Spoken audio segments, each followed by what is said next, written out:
Қайырлы күн достар, сіздермен Мерей, менің каналыма қош келдіңіздер. Бүгін мен сіздерге жұмсақ, үлпілдек, өте оңай жолмен жасалынатын және өте дәмді болып шығатын булочкилердің рецептін ұсынғым келеді. Bir қамырдан екі түрлі түюді үйретемін. Видеоны соңына дейін қарап, жасап көріңіз. Ең алдымен жылы сүтке ерітілген сары май, шекер, жұмыртқаны салып, кішкене араластырып, оның үстінен ашытқымен електен өткізілген ұнымызды салып, қолымызбен қамыр илейміз. Міне біздің қамырымыз осындай жұмсақтықта шығуы қажет. Қамырдың бетін жауып 1 сағатқа жылы жерге қойып қоямыз.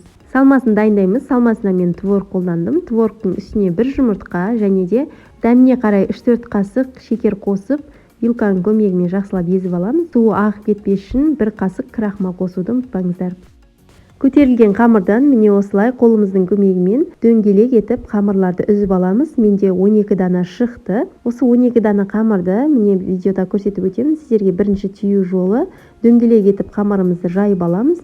Оны осындай кескіштің көмегімен немесе пышақпен осындай 4 жағынан кескіштер жасап алып, арасына салмасын саламыз да. Видеоға мұқият қарасаңыздар, түю жолы өте оңай. Бұл гүл булочка деп аталынады. Міне гүл сияқты болып шығады. Міне достар, сіздерге екінші қайтара тағы да көрсетіп өтейін. Дөңгелек етіп қамырымызды жайып, 4 жағын бірдей кескінде кесіп аламыз. Ортасына салмасын саламыз. Мен 2 шай қасық салма салдым.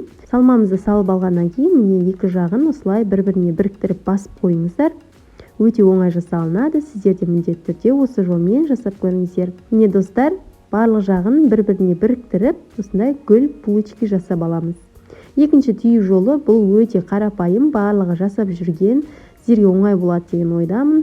Міне осылай кескіндер жасап алып, арасына салмасын салып, міне осындай қолымызбен қатты-қатты басып қоямыз, өйткені салмасы сыртқа қарай шығып кетпес үшін.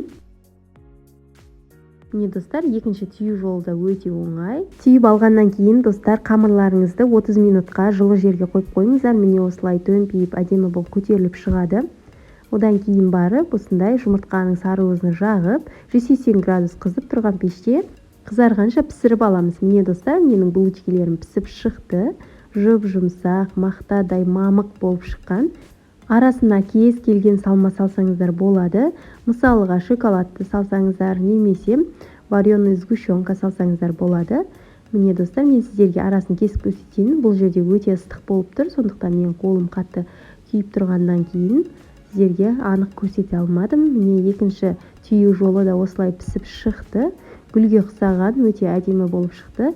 Міндетті түрде осы рецептпен жасап көріңіздер. Және де менің каналыма тіркелмеген болсаңыз, каналыма подписаться батырмасын басып жазылуды ұмытпаңыз. Астарыңыз дәмді болсын.